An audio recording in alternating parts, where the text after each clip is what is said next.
नमस्कार। आज हम एक ऐसे सफर पर निकल रहे हैं जो शायद इंसानियत जितना ही पुराना है। हम बात कर रहे हैं संगीत की उत्पत्ति की।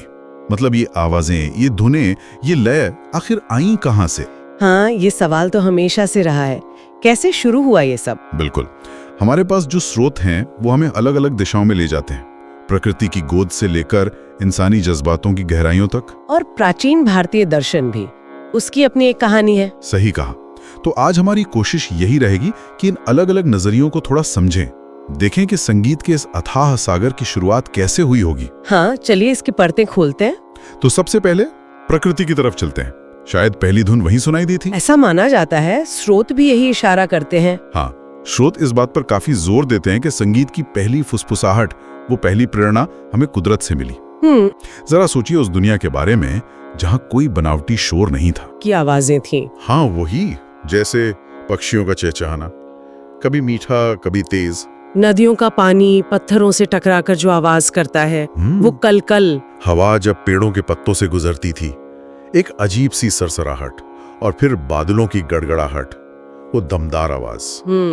तो इन आवाजों में अनजाने में ही सही, इंसानों ने शायद पहली बार एक पैटर्न महसूस किया होगा, एक व्यवस्था। हाँ, शायद उन्हें लगा होगा कि ये सिर्फ शोर नहीं है, इसमें कुछ और भी है। लगता है यहीं से संगीत का वो पहला बहुत नाजुक सा बीज पड़ा होगा। और ये बात बहुत दिलचस्प है, क्योंकि प्रकृति की ये आवाजें सिर्फ बेतरतीब, मतलब क्योटिक नहीं है। अच्छा। हाँ, अगर हम ध्यान से सुने, जैसा कि स्रोत हमें करने को उकसाते हैं, तो इनमें एक छुपी हुई संरचना नजर आती है। जैसे पक्षियों की चहचहाहट, उसमें अक्सर एक खास किस्म की लय होती है, एक मीटर सा, कुछ छोटे अंतराल के बाद दोहराया जाने वाला पैटर्न। हाँ, होता तो है। या बारिश की बूंदों को ही लें, उनके गिरने में एक नियमित ताल महसूस होता है ना, कभी धीमा कभी तेज। बिल्कुल। तो स्रोत ये संभावना जताते हैं कि शुरुआती मनुष्यों ने अपने अवलोकन की अद्भुत क्षमता के चलते इन्हीं प्राकृतिक लय और तालों को न सिर्फ सुना होगा, बल्कि उन्हें पहचाना भी होगा, और फिर शायद अनजाने में या जानबूझकर उनकी नकल करने की कोशिश की होगी। नकल कैसे? अपनी आवाज से, या शायद तालियां बजाकर या पत्थर ठोककर, कुछ भी। अच्छा। और इसी नकल और दोहराव की प्रक्रिया से धीरे धीरे संगीत का पहला ढांचा, उसका एक तरह का व्याकरण, वो विकसित होना शुरू हुआ होगा।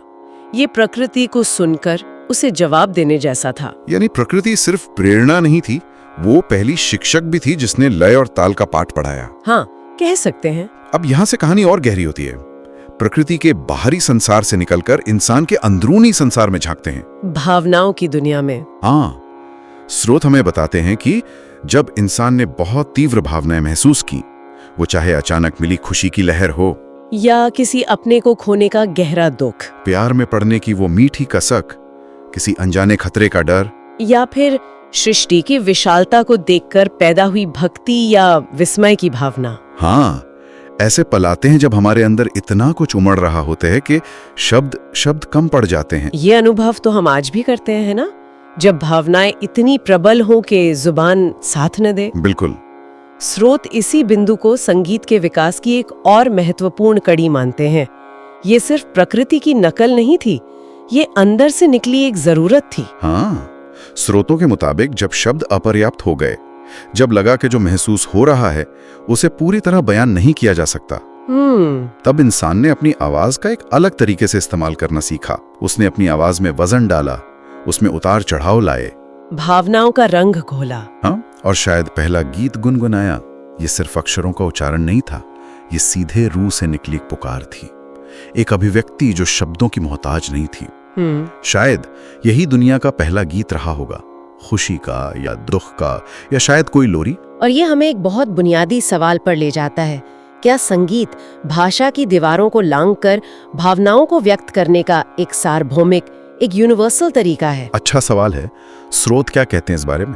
हमारे स्रोत इसी विचार की ओर इशारा करते हैं। सोचिए, जब शब्द विफल हो जाते हैं, तब सुर और लय ही तो भावनाओं का भार उठाते हैं। हाँ, ये तो है। वो उन्हें एक इंसान से दूसरे इंसान तक, या शायद पूरे समुदाय तक पहुंचाते हैं। खुशी में हम अक्सर तेज गति, ऊंची पिच वाला संगीत पसंद करते हैं, वो हमें उत्साहित करता है। सही। जबकि दुख या गंभीरता के क्षणों में धीमी गति और गहरे सुर शायद हमें ज्यादा सुकून देते हैं या हमारी भावनाओं से ज्यादा मेल खाते हैं। ये महज संयोग नहीं लगता, ये शायद हमारी शारीरिक और मानसिक बनावट का हिस्सा है। तो एक तरह से संगीत भावनाओं का सीधा संवाद बन जाता है। हाँ, लगभग तात्कालिक संवाद। एक ऐसी भाषा जिसे समझने के लिए शब्दकोश की जरूरत नहीं पड़ती। ये वाकई में एक शक्तिशाली विचार है कि संगीत भावनाओं की अपनी एक जुबान है। चलिए अब एक और अहम पहलू की तरफ बढ़ते हैं, जिसका जिक्र हमारे स्रोतों में प्रमुखता से आता है, और वो है भारतीय परंपरा। हाँ, ये बहुत महत्वपूर्ण है। यहाँ संगीत की उत्पत्ति को एक बिल्कुल अलग, बल्कि ज्यादा कहें तो एक आध्यात्मिक नजरिए से देखा गया है। एक सूत्र वाक्य जो बार बार सामने आता है वो है, संगीत वेदों से उत्पन्न है। ये अपने आप में एक बहुत बड़ा दावा है तो हाँ, और ये भारतीय संगीत और दर्शन के मूल में बसा हुआ विचार है। ये सिर्फ कला की बात नहीं, ये सृष्टि की संरचना से जुड़ा हुआ मामला माना गया है। अच्छा। स्रोत हमें बताते हैं कि ये कोई हवाई बात नहीं है, बल्कि इसका ठोस आधार प्राचीन ग्रंथों में मिलता है। बिल्कुल। स्रोत खास तौर पर भरत मुनि के नाट्य शास्त्र का उल्लेख करते हैं, जिसे भारतीय प्रदर्शन कलाओं का विश्वकोश माना जाता है। हाँ, नाट्य शास्त्र। नाट्य शास्त्र में स्पष्ट रूप से कहा गया है कि संगीत की धारा मुख्य रूप से सामवेद से निकली है। सामवेद। अब सामवेद क्या है? ये 4 वेदों में से एक है, लेकिन इसकी खासियत यह है कि इसमें दी गई ऋचाओं यानी मंत्रों को केवल पढ़ा नहीं जाता था, उन्हें गाया जाता था। हाँ, उन्हें एक विशेष संगीतमय पद्धति से गाया जाता था। इसी गायन को सामगान कहा गया। इसमें सुर, लय और उच्चारण का बहुत सूक्ष्म ध्यान रखा जाता था। शायद यही वजह है कि भारतीय परंपरा में संगीत को महज मनोरंजन या कला का एक रूप नहीं माना गया। बिल्कुल। बल्कि इसे ईश्वरीय देन, देवताओं का उपहार और एक पवित्र विद्या समझा गया। इसे अगर हम और व्यापक परिप्रेक्ष्य में देखें तो ये समझना जरूरी हो जाता है कि भारतीय संस्कृति में संगीत की भूमिका महज कानों को सुकून देने या मन बहलाने तक सीमित नहीं रही है। अच्छा। जैसा कि स्रोत इशारा करते हैं, इसे ईश्वर तक पहुंचने का एक शक्तिशाली माध्यम, एक साधना, एक तरह का योग माना गया है। साधना, योग। हाँ, सामगान केवल धार्मिक मंत्रों का संगीतमय पाठ नहीं था, वो अपने आप में एक गहरी आध्यात्मिक क्रिया थी। माना जाता था कि उसके सही उच्चारण और गायन से उत्पन्न होने वाली ध्वनि तरंगे व्यक्ति और ब्रह्मांड के बीच एक सामंजस्य स्थापित कर सकती हैं। वाह। यह दृष्टिकोण संगीत को मानवीय भावनाओं की अभिव्यक्ति के स्तर से उठाकर एक दिव्य, एक कॉस्मिक स्तर पर ले जाता है। यहाँ संगीत सिर्फ इंसान की आवाज नहीं रह जाता, तो क्या बन जाता है? बल्कि वो नाद ब्रह्म यानी ध्वनि ही ईश्वर है के सिद्धांत से जुड़ जाता है। ये आत्मा की परमात्मा से जुड़ने की कोशिश बन जाती है। ये तो संगीत को एक बिल्कुल ही अलग धरातल पर ले जाता है, मनोरंजन से उपासना तक का सफर। सही। लेकिन संगीत सिर्फ आवाज या गायन तक ही सीमित नहीं रहा होगा, है ना? इंसान की रचनात्मकता ने उसे और रास्ते खोजने पर मजबूर किया होगा। बिल्कुल सही कह रहे हैं। आवाज के अलावा और किन चीजों से संगीत पैदा किया जा सकता है, ये सवाल उठा होगा। हाँ, और यहीं से कहानी में वाद्य यंत्रों का प्रवेश होता है। जब इंसान ने अपनी आवाज की सीमाओं को महसूस किया होगा या जब उसे अपनी गायकी के साथ कुछ और जोड़ने की इच्छा हुई होगी, तब उसने अपने आसपास की दुनिया को टटोलना शुरू किया होगा, ध्वनि के नए स्रोतों की तलाश में। और स्रोत बताते हैं कि ये शुरुआत बहुत ही बुनियादी चीजों से हुई। जैसे? कल्पना कीजिए, शायद 2 पत्थरों को आपस में टकराकर एक ताल पैदा करने की कोशिश की गई होगी। हाँ, ये तो संभव है। या किसी सूखे खोखले बांस के टुकड़े में फूंक मारकर देखा गया होगा कि कैसी आवाज निकलती है। या फिर जानवरों की हड्डियों या लकड़ी के टुकड़ों पर चोट करके अलग अलग तरह की ध्वनियां निकालने का प्रयास हुआ होगा। अच्छा। ये शायद दुनिया के सबसे पहले अनगढ़ वाद्य यंत्र थे, प्रकृति से ही ली गई चीजें जिन्हें ध्वनि पैदा करने के लिए इस्तेमाल किया गया। ये सिर्फ प्रयोग नहीं था, ये ध्वनि के साथ इंसान के रिश्ते का एक नया अध्याय था।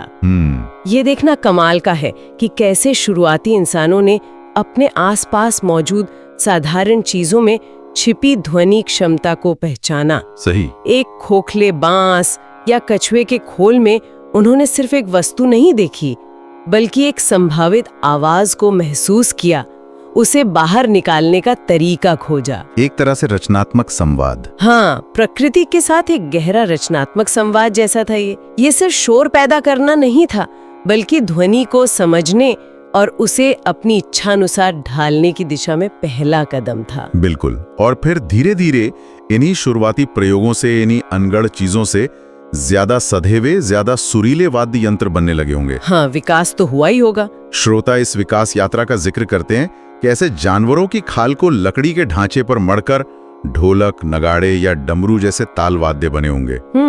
जिन्होंने लय को एक ठोस आधार दिया। सही।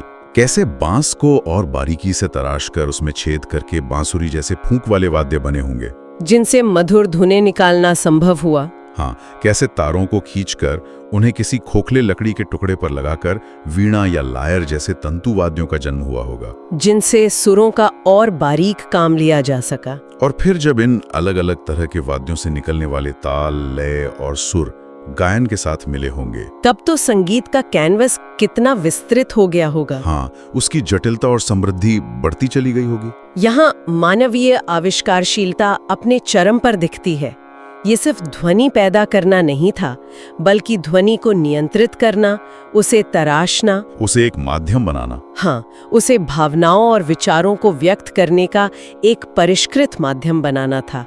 हर नया वाद्य यंत्र संगीत की संभावनाओं का एक नया दरवाजा खोल रहा था। जैसे ढोलक ने रिदमिक फाउंडेशन दी, बांसुरी ने मेलोडी को पंख दिए, वीणा ने हार्मनी और न्यूआंस को संभव बनाया। ये सब मिलकर संगीत को एक बहुआयामी कला के रूप में विकसित कर रहे थे। ये मानव की रचनात्मक ऊर्जा का प्रमाण है कि कैसे उसने प्रकृति से मिली चीजों को अपनी कल्पना और जरूरत के हिसाब से बदल लिया। तो अब तक हमने कई कड़ियों को जोड़ा है। हमने प्रकृति की आवाजों में संगीत के पहले संकेत देखे, फिर इंसानी भावनाओं की गहरी अभिव्यक्ति को समझा, भारतीय दर्शन में संगीत के दिव्य स्रोत तक पहुंचे, और आखिर में वाद्य यंत्रों के विकास को भी देखा। हाँ, कई अलग अलग पहलू सामने आए हैं। तो इन सब अलग अलग धागों को एक साथ कैसे बुना जा सकता है? स्रोत इन सबको मिलाकर क्या निष्कर्ष निकालते हैं? संगीत की उत्पत्ति का सार क्या है? स्रोत जो तस्वीर पेश करते हैं वो किसी एक अकेले कारण की नहीं, बल्कि एक संगम की है। संगम? हाँ, जैसे कई धाराएं मिलकर एक नदी बनाती हैं, वैसे ही संगीत की उत्पत्ति भी कई स्रोतों के मिलने से हुई है।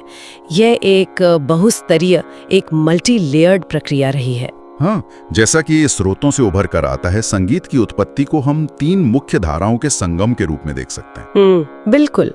कौन कौन सी?